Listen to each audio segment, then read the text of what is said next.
Great Wednesday. Welcome to the Fully Human Connections podcast. I'm your host, King, and I'm joined with I'm joined by my co-host, Reggie. How you doing today, Reggie? I'm doing well, King. You seem like you've been impacted by the inauguration of a new president.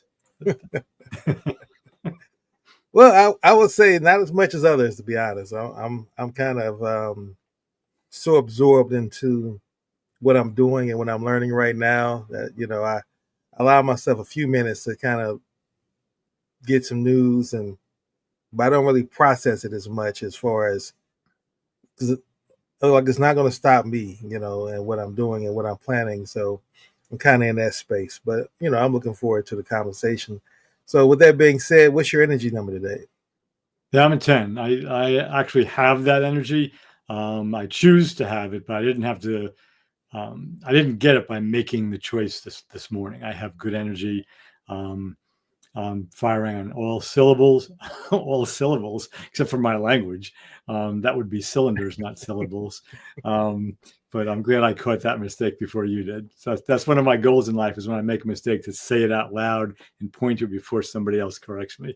So I am firing on, because I'm a writer and I like to teach, I'm firing on all my syllables and my cylinders. So, both of those are actually pretty appropriate.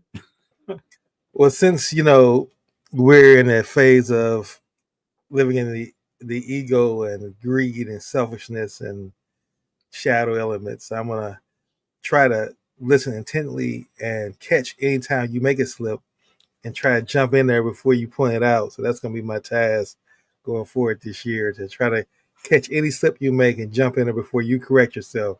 Just because that's the environment that we seem to be in right now. I'm joking.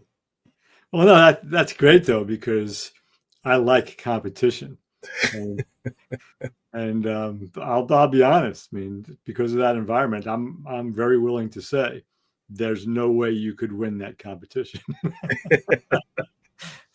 Great, great. All right, so my spiritual energy number is 10 as well. And with that being said, I'll go into my gratitude moment. Like you, I'm grateful for my life, my health. I'm grateful to be at a 10, even though there's challenges definitely every day in my life that try to prevent me from being a 10, you know, and just grateful to be in a place where I don't allow that to choose my number. Again, it's important to point out that choosing the number is the most important part of it. And there's more value in choosing a 10 than it is in choosing anything less than a 10. I'm also grateful for my ability to hear, speak, talk, stand, breathe, and have a sound mind.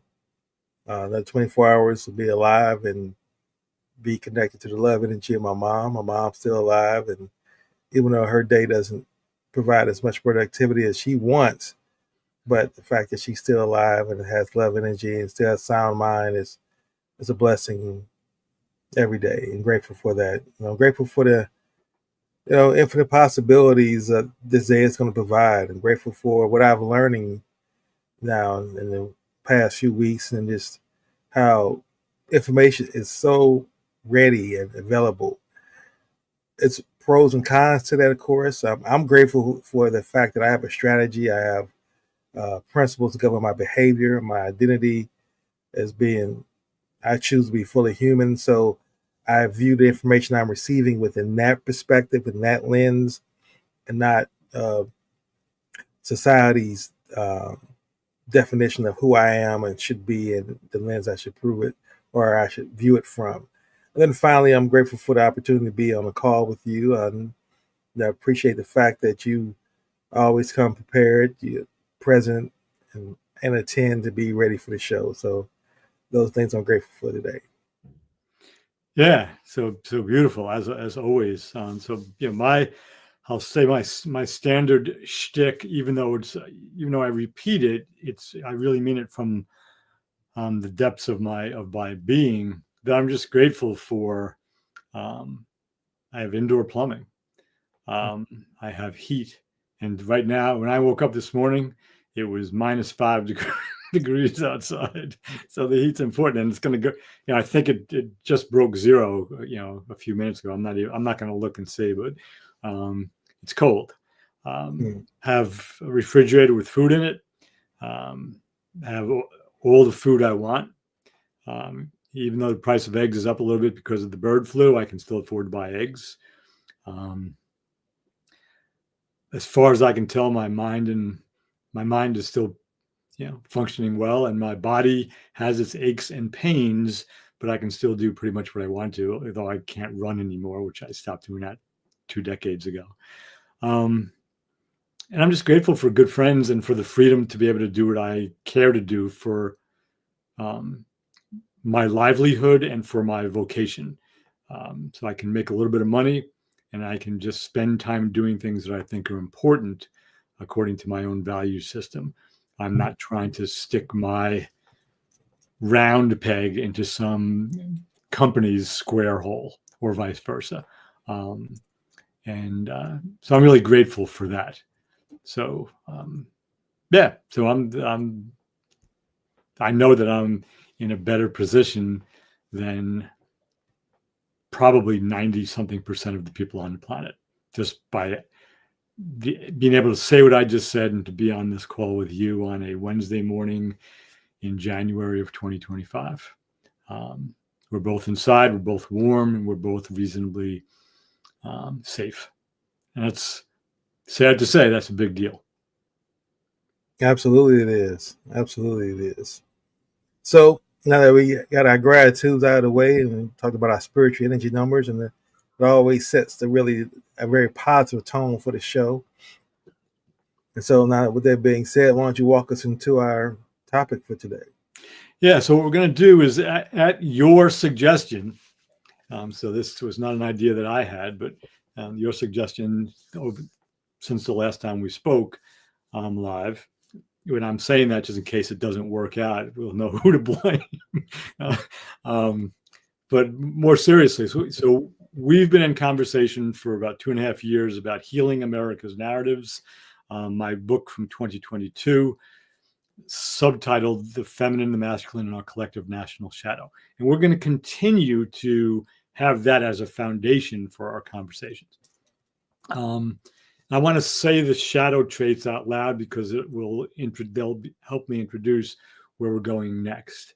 So the 9 elements of American shadow that we've been speaking about are ignorance, arrogance, fear, bigotry, violence, greed, excess, bullying, and untrustworthiness. Those are the things that are present in American culture that many people, around half or a little bit more than half, a little bit less than half, deny. They make believe it's not true. That those elements characterize the shadow of this country. And what we want to shift to is actually another book which predates Healing America's Narratives by 2 years. So in 2020, I published a book entitled "Enough with the Talking Points, Doing More Good Than Harm in Conversation." And the book, even though it predates Healing America's Narratives, speaks directly to several of those shadow elements. All right. Those of us who do harm in conversation often do so from a standpoint of ignorance. We don't know what we're talking about. Arrogance, we do know what we're talking about, and we're deliberately using what we know to dominate other people, which is often motivated by fear and or bigotry. Untrustworthiness, another one of the shadow elements, does harm in conversation. And even excess. When we've made our point, if we continue to bully or do harm to another person in conversation, that's excessive and it's not necessary. So there's a direct relationship between the idea of healing America's narratives and doing more good than harm in conversation.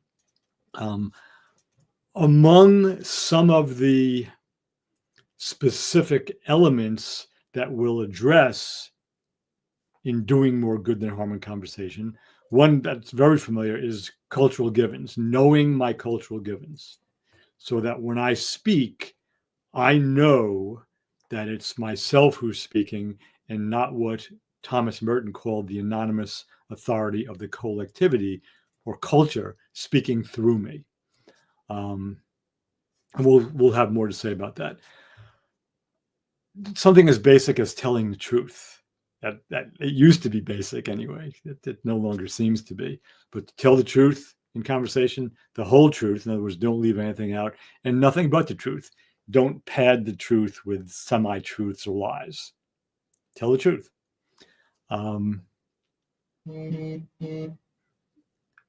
Be aware of your intention in conversation. I'm just going to name these now, and then we'll get very specific at where we're going to begin, because we'll spend time with each one of these. What's my intention in a conversation? Am I trying to win a debate?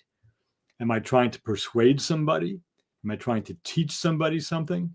Or am I in this conversation to better understand another person and their views? Because my behavior will shift depending on what my intention is. We'll take a look at the importance of curiosity in conversation, staying open to possibilities. We'll take a look at really being clear on what the impact of my getting my way in conversation or my not getting my way, what the impact of that, winning or losing, if I want to say it that way, will be, and on whom it will be. So who will be impacted by my behavior in conversation, and how will they be impacted? What will be the result? And there are many more. I'm not going to, I'll say a couple more. So one of the best places to enter into conversation, unless you're teaching in a medical school or you're a lawyer representing somebody in a court case, but enter a conversation from a place of not knowing. In other words, being open to learning. That's that curiosity thing again. The only place we can really learn from is when we don't know. If we think we know, we're not open to learning. So not knowing is a really important place to be. And then coming back to the cultural givens, really understanding my predispositions or biases. Am I predisposed to take a man's view, a woman's view, a gay view, a trans view, a liberal view, a progressive view, a conservative view? What is my predisposition? And we all have predispositions. So again, knowing myself in conversation is really important. So what we're going to do now, not just today, but moving forward, is take a specific focus on the use of language in conversation and the role in that use of language in conversation in the larger container of healing America's narratives, because it's obvious that we have a lot to heal. So that's the shift we're making, including healing America's narratives, but with a more specific focus on enough with the talking points, doing more good than harm in conversation. So I'll stop there and see what you think about that, remembering it was your idea. Well, thank you for following my suggestion. I appreciate that. My first question comes to mind in reference to your book, Enough of the Talking Points, and combining it with Healing America's Narratives. Looking at Donald Trump's inaugural address, mm-hmm. and applying the framework that you laid out in your book, analyzing conversational intention. With that being said, what do you think if we analyze this conversational intention within the inaugural address? What do you think that his intentions were? So just to be clear, if anybody's listening to us for the first time, I don't want to just, not make believe about anything. And I'm not a fan of Donald Trump. I think he's a dangerous individual, especially as president of the United States. So and I watched the inaugural live because I needed to watch it unfold in real time for my own education and learning. I wasn't hopeful that there would be a new kindler Chancellor Donald Trump, and there wasn't. So to the extent that, and I'll begin by saying, I don't know to what extent what he says and does is grounded more in ignorance, because there are many things he doesn't know around American history, around the Constitution itself, that he's ignorant of. He doesn't know them. I don't mean that as an insult. It's literally true. He's proven that. But he definitely has an arrogance and a tendency to bully people. And so when he says things, as he did in the inaugural address, I don't know to what degree or what level is ignorance, arrogance, his just tendency towards bullying and untrustworthiness, because he lies on a regular basis. He says things that are not true, literally, and then he kind of plays with partial truths. So that, I mean, and I say that not as somebody who wants to just, talk badly about the man, but I can point to years of evidence that he does this. It's on video. It's not deep fakes. It's not artificial intelligence. It's him doing it in real time. So that's my foundation for answering your question. So his inaugural address was frighteningly self-aggrandizing, that God has chosen him to save America. I'm just going to do some from memory, and I'm going to read a couple of specific pieces that I isolated. That he has suffered more and gone through more than any American president ever in the history of the country. My guess is that George Washington, Abraham Lincoln, and Franklin Delano Roosevelt might disagree with that in terms of what they went through respectively, personally, and during their presidencies. I trust that our listeners are relatively aware of American history. I'm not going to say what each one of those men faced. But it was basically self-aggrandizing. And I think whether he did this knowingly or not knowingly,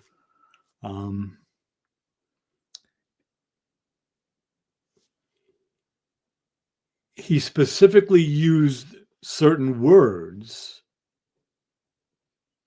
to describe himself that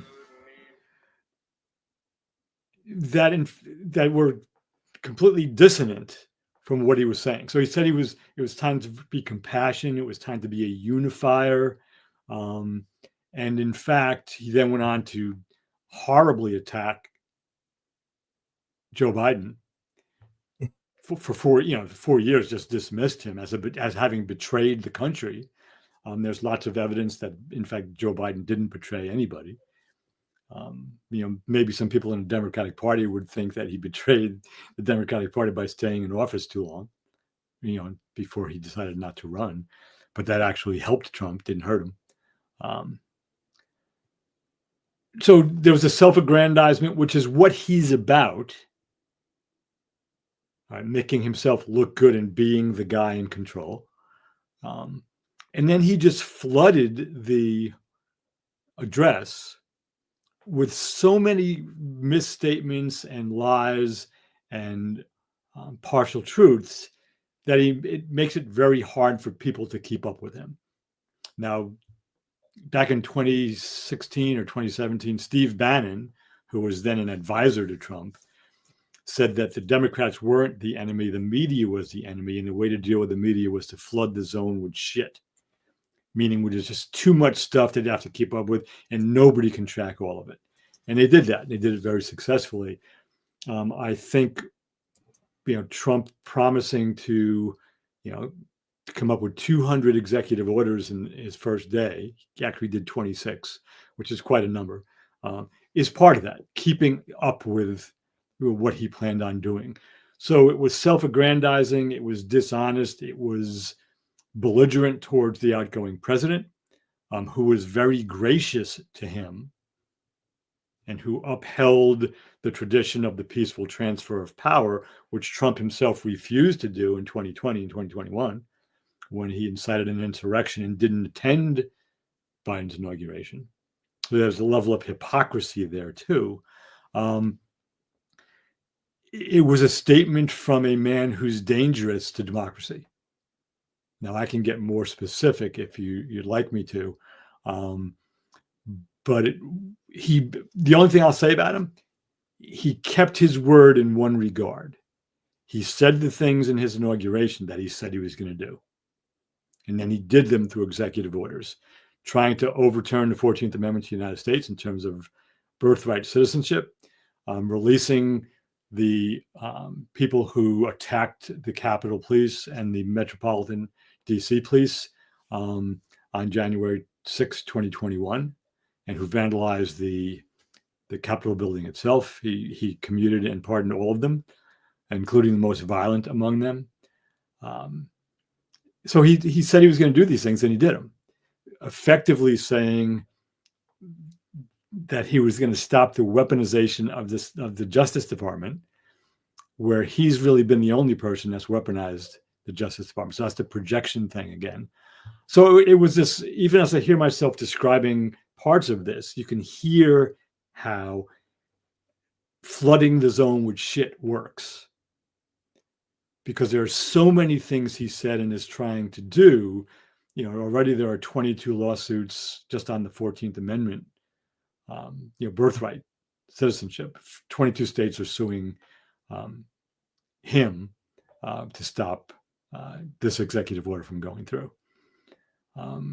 So I'll pause there, and I can get more specific with some quotes from the inaugural address itself. But I want to hear from you. See if I adequately answered the question. And I have some energy behind this because I think it's a really dangerous time in this country because of him and because members of the Republican Party who are senators and representatives in Congress are afraid of him and may not have the courage to push back on some of his unqualified appointments. I think some of them are moderately qualified for their jobs, and others are absolutely not qualified, both in terms of their professional preparation and their personal histories. And we can get into that. Yeah, I agree with you. I think that anytime that any of them, when they ask the question, who won the presidential election, the 2020 presidential election, and they choose not to answer that, or they answer that Biden was the current president, at the time, but not really answering, Joe Biden won. That disqualifies him to me from that point forward. I should disqualify them. Yeah. And to your point, watching it, I'm not saying this to be, flippant or as a insult in any way, but I'm not as old as you in the context that I hadn't. I was trying to think of a better way to say it, but I don't have you have less experience in the world than I do. That's a better way of saying it. I don't have as much experience in the world the way the world you have. So you've lived obviously through more historical times in America, and you've seen change happen. But through my years of being 55 and my study and understanding of history and what I understood democracy to be, and then watching it play itself out now, it's like, yes, you see the destroying of democracy right before our eyes. It's like all the things we've been taught in history, they're just now making a mockery of it. The Senate hearings, the way they choose not to answer certain questions, the way the Republicans double down on, the fact that as long as it suits my agenda, then I'm going to throw out justice, honesty, fairness, facts. All that's just irrelevant as long as it fits my agenda. And that's the shit the country's heading in now. And what I'm afraid of is that this is going to be how we operate going forth. Because there's two ways that we can respond to it, right? We can respond by opposing it and trying to right the ship and say, well, no, this is how we're going to move forth with love and decorum and things of that nature. Or we can say, well, if you're shoveling, excuse my expression, if you're going to shovel shit in my yard, I'm going to shovel shit back in your yard. And I'm just going to get a bigger shovel, and I'm going to be at it more hours and longer hours than you are, and I'm going to win. And if we slip into that latter, and I think that's what a lot of people are, because that's what your emotions make you want. That's the easy route. Your emotions are saying, strike back, and then strike first, and strike often, strike harder. Then we throw in some of the old Godfather movie slogans. If your enemy sends sends one of your family members to the hospital, you send them to the graveyard. So we begin to follow that line of thinking. Where do we really go as a country? So I started to say, let me ask you this question now. And I've watched several different, comedian analysts talk about the fact that Joe Biden can sit here and have, which is tradition to have tea. The outgoing president has tea with the incoming president. You saw at the Jimmy Carter's when they had the funeral, Barack Obama sitting there talking to Donald Trump. They seem like they're engaged in the conversation more than just answering one or two questions. So my question now is first the part with Biden. More importantly, would you had chosen that route if you were the president, putting yourself in his shoes? Would you have had tea with him, this man that you had called Hitler, and then had to sit there and listen to him when he gives his inaugural address, talk about how much you destroyed the country and how much you were the enemy of the state, yet still you had to have, tea and still be respectful. Could you have done that, or would you had chosen to be like kind of Michelle Obama? No, she wasn't the president, but she decided I'm not even gonna go to those events. I'm gonna just stay away from it. She didn't go to the funeral, So I'm just curious, kind of how you would handle that. Yeah, that's a really important question. I want to qualify my answer by saying there's a difference between you or me or anybody else who's not a president giving our opinion on what we might do and actually holding that office and doing the thing. It's just like, I can say whatever I want about abortion, nobody cares. But if the Pope says something, it carries some weight. So I want to just recognize that, that the office carries some weight before I answer. And I also want to just qualify, if you watch the arrival of the various past presidents to the Jimmy Carter funeral, Obama, the Clintons, and George W. Bush and his wife all walked right past Trump, and his wife were there first. I think that's part of the protocol. The most recent president is there first. Obama just didn't even look at them. Now, finally, he was seated next to Trump by the protocol, so he had no choice. And at one point, Trump leans over and says something, and Obama's first response was just to say a word or two without even looking at him. And finally, he did gradually warm up and spoke to him. But all of the past presidents ignored Trump when they entered, didn't even make eye contact. And then, but to your point, they gradually did. So now to the question. As best I can tell, what I would have done had I been Joe Biden in this moment in history, and I have a real strong opinion on this because I wrote to my two senators, Murphy and Blumenthal here in Connecticut, my representative, Jahana Hayes, to the Senate Minority Leader, Chuck Schumer, he's not a minority leader, he was a majority leader, the Congressional Minority Leader, Hakeem Jeffries, to President Biden, to Vice President Harris, and I encourage lots of people around the country to write to their representatives and the presidents as well, asking any past presidents who attend this past Monday's inauguration and any Democratic members of Congress who attend that during the oath of office, when John Roberts administered the oath to Donald Trump, and during Donald Trump's inaugural address, I asked them to silently stand and turn their backs to Trump in a silent, unified protest. Now, I'm some guy sitting in my office in Connecticut. I'm not deluded thinking they would do that. But imagine in that small space, the inauguration took place at the scene of the crime, in the rotunda that was vandalized and desecrated by Trump's supporters on January 6, 2021. Everybody was in close quarters. Bernie Sanders was right in the front. Cory Booker was right in the front. Um, the Bidens, the Harrises, the Clintons, Barack Obama were, just next to the president. Imagine the decorum and the moment if they had all just stood and silently turned their backs on a guy who refused to attend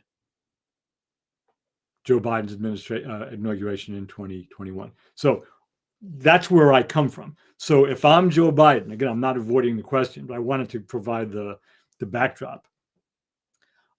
If I'm Joe Biden, I would have greeted Donald and Melania Trump with my wife, Jill, next to me on the steps of the White House. That's where they greet them.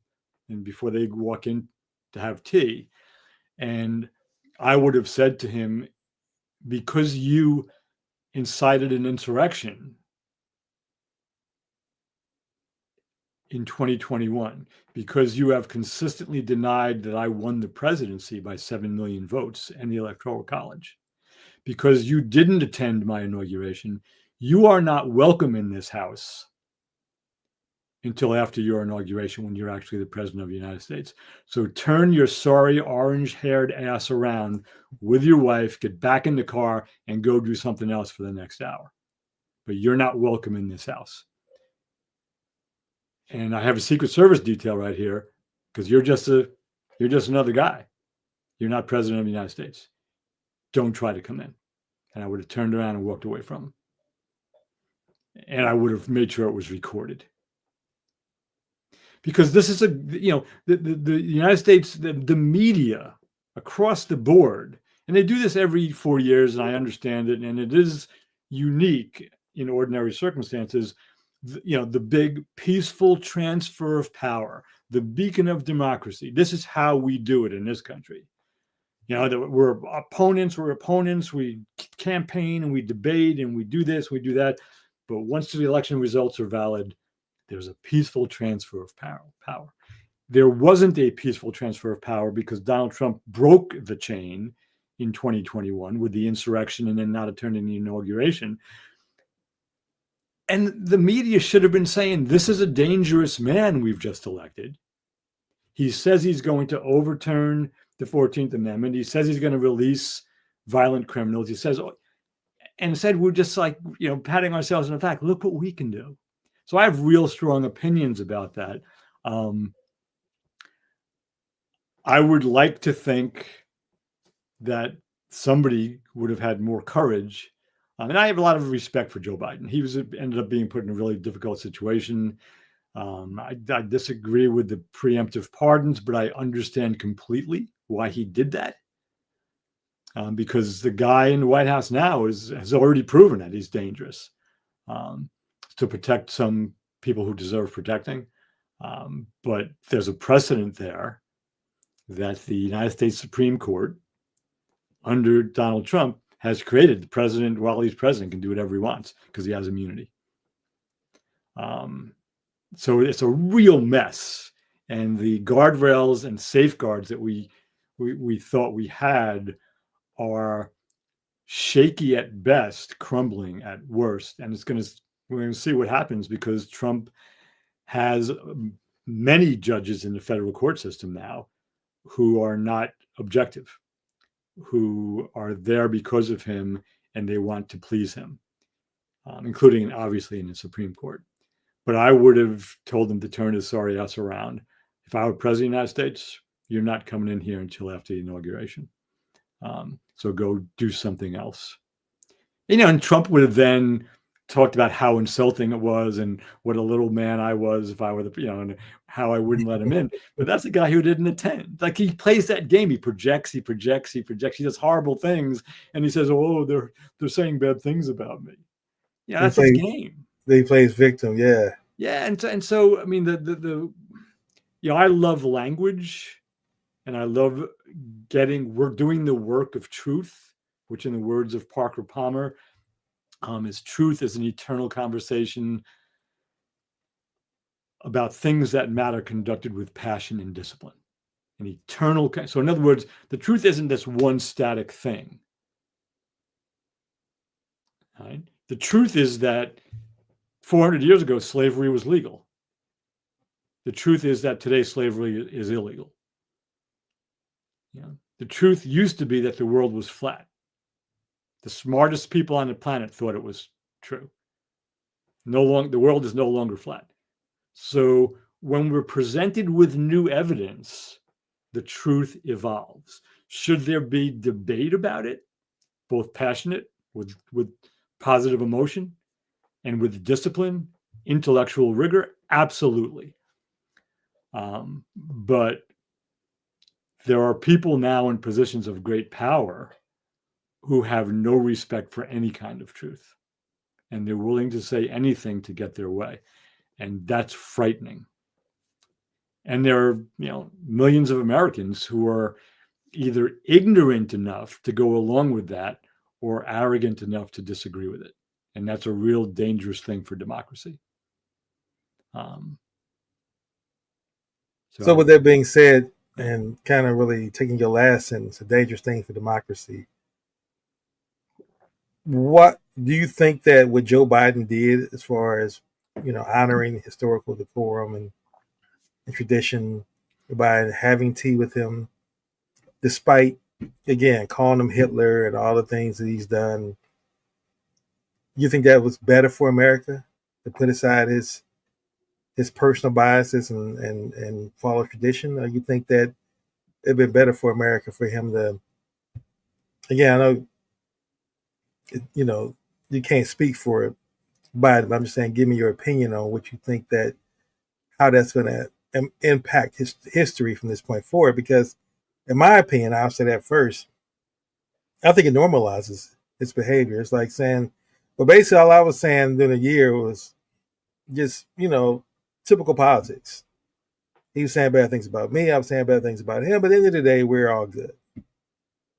Right? That's why I think that behavior, those actions show that.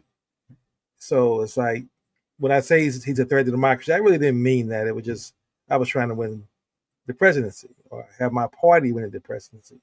But now that he's president, we just all fall in line and respect that tradition. So what are your thoughts on that? Yeah, so to the original question, I think I believe a lot in the power of symbol.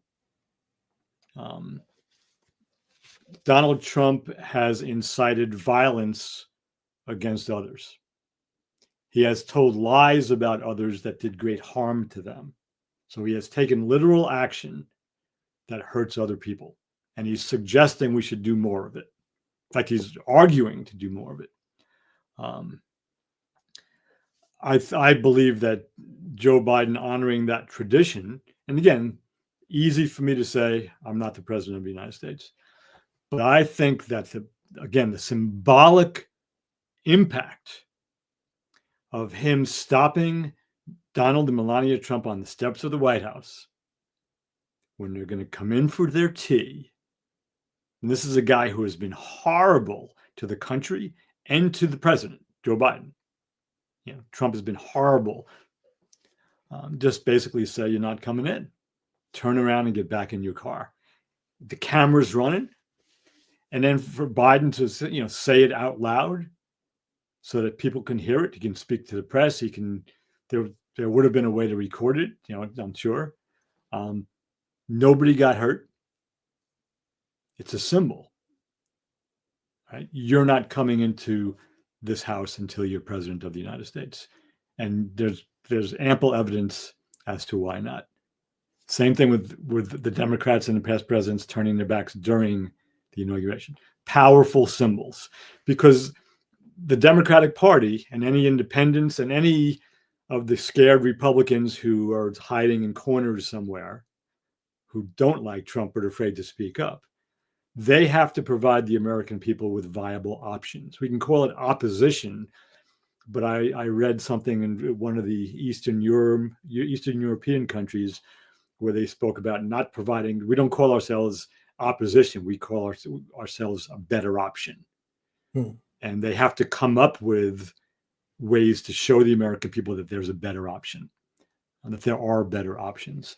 So yeah, I think that honoring that particular tradition in the name of decorum was not a powerful moment. because the previous election, that tradition wasn't honored. And in fact, they tried to overturn the election. Now, again, I'm not saying try to overturn elections and lie, take literal action to do harm. I'm just saying take a symbolic stance. Nobody got pushed down the stairs. Nobody got shot at. Nobody took a flagpole and used that as a weapon against law enforcement. Nobody shot bear spray in somebody's face. Nobody threatened to hang the vice president. You're just not coming into the White House until after the inauguration. Turn around and go back to your car and say it out loud. What's Trump going to do? Push him out of the way? Attack the president?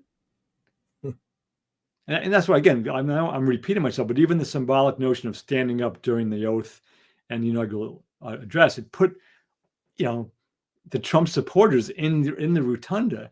They had to make a choice. What are they going to do? Boo? And then you can't hear the president speaking. Right? It was a perfect, symbol.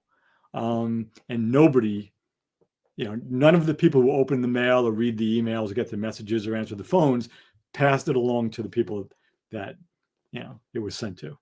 Or they did, and they just said, no, that's not the right thing to do. Whatever. They better have some fight in them. And I say fight, I'm not talking about physical violence.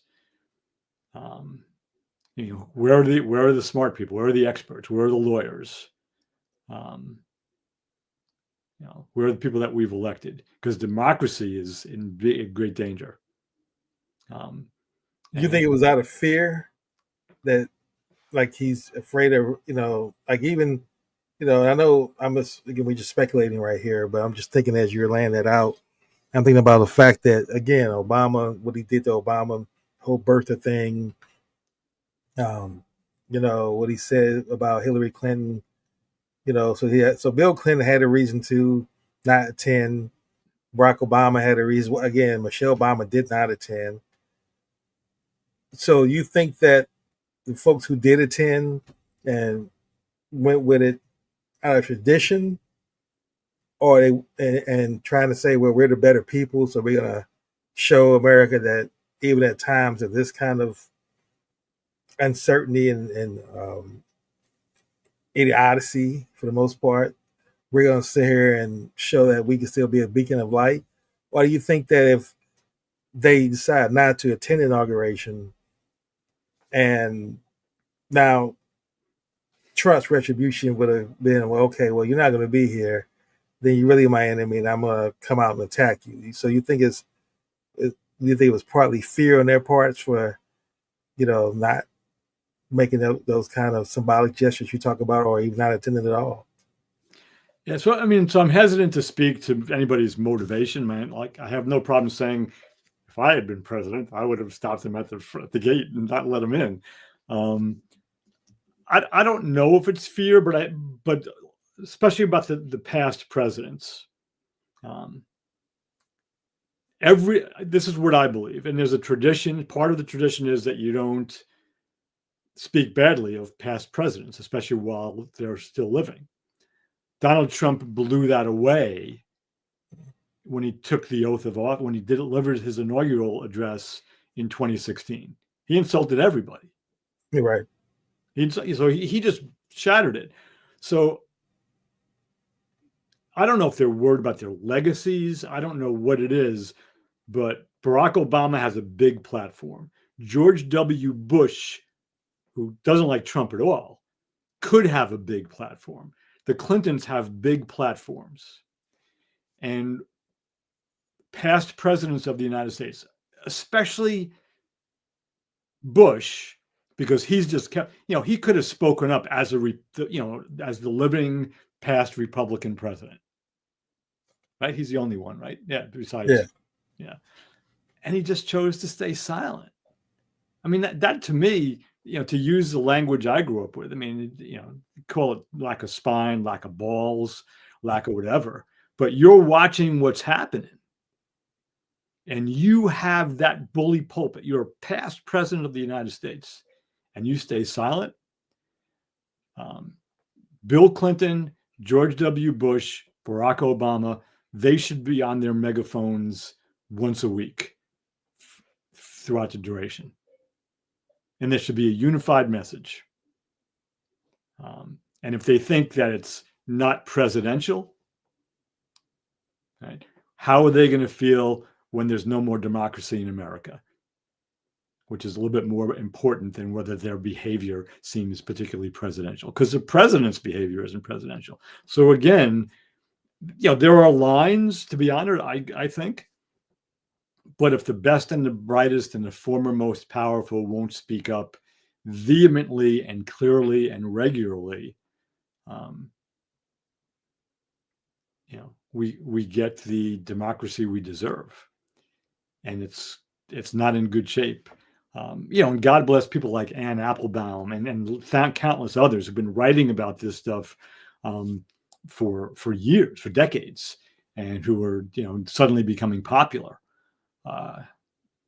because all the warning signs have been there based on what's happened in certain South American countries, in certain Eastern European countries, certain Asian countries. Democracy is not guaranteed. It's not inevitable. It can be lost. And there are a lot of people in America who are either too ignorant, too arrogant, too greedy, too bigoted, I don't know, all of the above, to believe that. And it's a dangerous time for a lot of people. God bless, and I forget her name right now, the Episcopal minister who spoke at the inaugural service yesterday, and in a very gentle, kind way, called out Trump. And he was, sitting there in the front seat. I wish I could remember her name. I'm not going to go looking for it in this moment. But she just asked him to have mercy and to be more compassionate. And she spoke about immigrants who do a lot of the work in this country, and about LGBTQ people, and about a lot of other things. And she was very direct and very gentle. And I'm sitting there saying, good for you. And if I was in her shoes, I would have said the same things. I would have just called them out. I would have said, shame on you.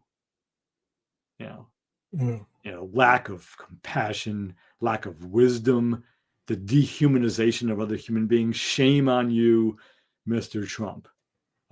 It's not okay what you say, and it's not okay what you do. I'll say that to anybody. Give me an audience with the president. I don't give a shit. But nobody really listens to me. One of the things I thought that was really scary, and I didn't really think about it until it was pointed out in the way that he did point out. Jon Stewart talked about on his daily show that he does on Mondays now only. And he had this image on the screen, and I thought this was really compelling, and I think this is the most frightening aspect of where we are right now. He said, here are the 6 billionaires who attended Trump's inaugural address, right? And it was Tim Cook, Apple's founder, or not founder, but the president of Apple. Right. He had a gentleman, I forgot his name, who's the CEO of Google, Mark Zuckerberg, of course, Jeff Bezos, of course, Elon Musk, and I'm forgetting somebody else maybe. But where he's getting at is the fact that not only were they in attendance and they bowed the knee in, so to speak, but here's the part that really just stuck with me, and I think this is the part that's really going to be the most, I would say, damaging to America and to the world. It's the fact he says, here's the most interesting part about their attendance. They control 100% of your media. Yeah. So these 6 men control 100% of your media, are now under the influence. Oh yeah, and then of course, Rupert Murdoch is going to be there too. So he was there. Yeah, he was there. Yeah. So now you have these titans that control our media are now saying that. And so my question is twofold. Number one, I don't understand how you could be a billionaire and still be afraid of Donald Trump. You know what I'm saying? Because you're already set. Your company's set, But they are, obviously. They want more money, more money.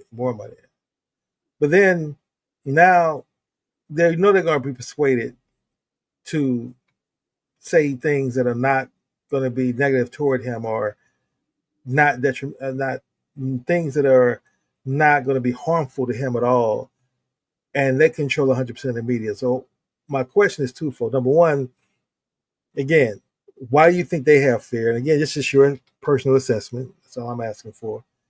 And number two, how does it make you feel that know that our media, now controlled by these men, are now in bed with Donald Trump? Yeah, so to the first one, the most generous thing I can say about any one of them, especially those that are publicly traded companies, that they have fiduciary responsibility to their shareholders, and they don't want to do anything that will, hurt their shareholders. That's overly generous, but I think that that could be in there. I think part of it is just the model that these guys grew up with, because they're all they don't, other than Musk. I know. I mean Bezos too. I mean, he built something. They both built things. But I think they're to do what they do the way they do it in their businesses. They care a lot about status, prestige, and great wealth. And it's easier to keep that if you're in the good graces of a crazy president of the United States than if you oppose him. So I think that they're, for all of their wealth, they have to deal with the federal government. And it's easier for them to deal with the federal government leader than to oppose him. So I think that's what that's what it comes down to. Also, none of them, if you look at who they are, none of them have lived lives of service. They're giants in the tech industries, and it's not like they're in it to do good for lots and lots of people. They're in it for themselves. They created something so they can make a lot of money. So that's not who they are to do the right thing. They're the people who want to succeed and exceed expectations financially. What was the second part of the question? I'm sorry. How do you feel that the folks who control our media are now bending the knee to Trump now? In that context, it's really dangerous, but it speaks to the lemming-like character of too many Americans who can't do the critical work and it's time-consuming, of getting to what's true and what's not true, who just accept what's given to them, whether they get it on America One, or they get it on CNBC or MSNBC or Fox or Truth Social, wherever, they just take what they're given, which is, I try not to use insults, but that's idiocy for anybody that does it, left or right. The most dangerous piece there, and I think it's especially true with legitimate news organizations, who none of whom have ever been perfect, but they are legitimate. There are real journalists there. But when Bezos stopped the endorsement of a presidential candidate, some of the best journalists left the Washington Post. When the guy that owns the Los Angeles Times did the same thing, some really good people left the LA Times. To the credit of the New York Times, they endorsed the presidential candidate. But as the owners of these large media companies, none of whom are journalists, to my knowledge. I don't think, but there could be somebody who's actually was a journalist at some point. As they just watch their bottom lines and they get skittish about doing real reporting and telling the truth, more and more of the legitimate journalists will leave. So even the more reliable sources of information are going to be weakened because they don't have the best and the brightest anymore. And not that the people who leave necessarily don't have their own biases, but they were good journalists. So it's a real dangerous time. Autocracies or autocratic tendencies include controlling the courts, which Trump has done, controlling the oligarchs, which Trump has done, intimidating the media, which Trump has done, I mean, all of these things chisel away at the foundations of a true democracy, a free press, the voice of the people being the most important thing, not the voice of 6 to 10 oligarchs, billionaires. So it's a real dangerous time. And if ever there were a time to support a free media and free press, especially those that do real reporting, and being able to distinguish between journalism and commentary, which, that's how I lost all my hair, pulling it out with people who couldn't distinguish between this is a journalist reporting on a story and this is a commentator giving an opinion on that story. And many Americans seem to be unable to discern, to differentiate the two. So it's a dangerous, dangerous time. And at the base of it is, again, talking points and having the intention of doing good in conversation. I'll give you one. I know we're close to the top of the hour, but one of the things. And there were many of these. Here's one simple thing that just kind of flashed by in the inaugural speech. Trump talked about ending the mandate for electrical vehicles, so that we can get back to our auto manufacturers can get back to building gas guzzling vehicles, I guess. I don't know what. And there is no mandate for electrical vehicles in this country. It does not exist. What there is, as happens with many new technologies, there were incentives that if you were to buy this thing, whether it's a solar power panel, an electric vehicle, whatever, there's some financial help to help you do it. So there were some financial incentives to buy, but nothing close to a mandate. And he talked about drill, baby, drill. In the last 2 years, American oil production has been the highest it's been in history under Joe Biden. Now, a lot of people on the far left don't like that, but that Trump thinks he's changing something. The American oil production is highest it's ever been. Anybody who hears this can go look that up. So all of these things that it sounds like he's changing something are just bullshit. They're not true. And there are many of them. And we know this. And he's the president. Yeah. Well, very interesting. Like I said, we definitely have a lot more to discuss as we go forth. It's definitely going to have to be, it's like we're literally going to be walking on eggshells in the context of the uncertainty of knowing what the noise the cracking eggshell is going to bring us. And as we go forth, I can only speak for myself, and I'm going to ask you to lay out some strategies for our listening audience next.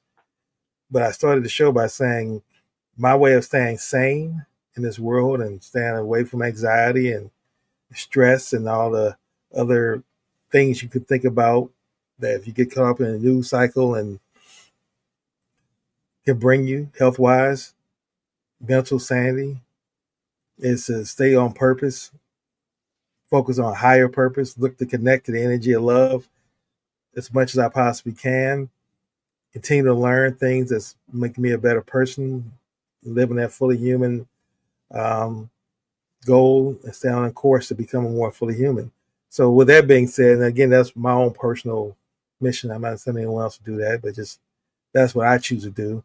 And I'm going to miss out on certain news cycles and be ignorant to certain things happening in the world as a result of those choices. But I choose, that's a path I want to choose. So with that out of the way now, what would you say are some takeaways, some concrete steps that people can now take from our conversation as we go forth to help them stay on the path to become more fully human? So yeah, that's such a big question now. But one is you just gave step number one is have a real authentic purpose in your life and engage with it. That's a big deal. Don't be caught in news cycles and reading every last thing that, or listening to every last thing that somebody says about, because it's going to be it's like, it's not even like the bad story of the day. It's the bad story of the hour or minute with him. You can't keep up with it. You just drive yourself crazy. So have a purpose in your life that serves you well. That's one. A second one, which is borrowing from the language of M. Scott Peck in The Road Less Traveled, is dedicate yourself to the truth. Do the work to find out what's true. And there are a lot of areas where there is legitimate gray, and then there are some things that are pretty much black and white. Do the work to find out what's true. Care about other people is the third one. Really care about other people. Every human being. Okay, I have a hard time impacting the victims of the fires in LA right now, and even the victims of the floods in North Carolina. Best I can do is send a couple of dollars to legitimate aid agencies. But care about everybody. The illegal immigrants who might be cutting somebody's grass are human beings, and they're doing a job that nobody else wants. So care about them. All right. So have a purpose, commit yourself to it, dedicate yourself to the truth, care about other human beings. Because there's no evidence that the current president of the United States generally cares about other human beings. There's no evidence of that. Now, I didn't just say he doesn't care.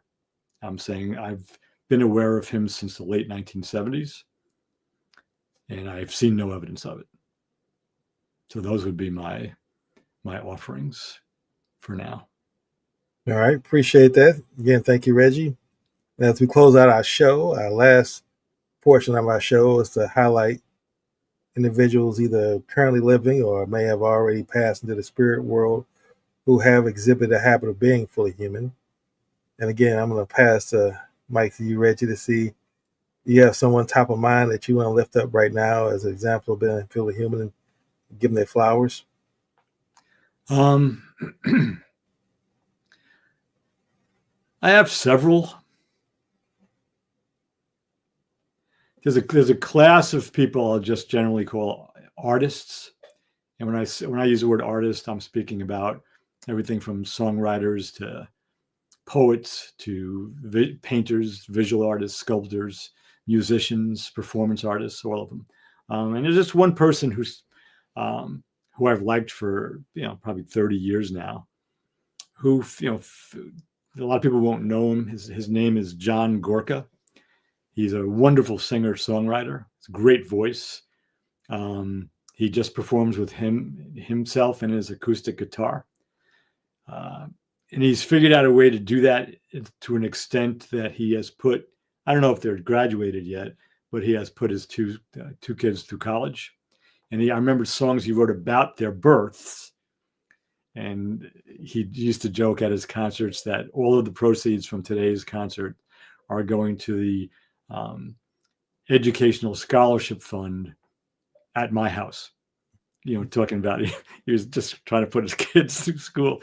He had a great sense of humor. So I'm going to just say John Gorka, because I think, there are so many, not just artists, but there are so many people on the planet who throughout their lives get up and do what they have to do good in the world.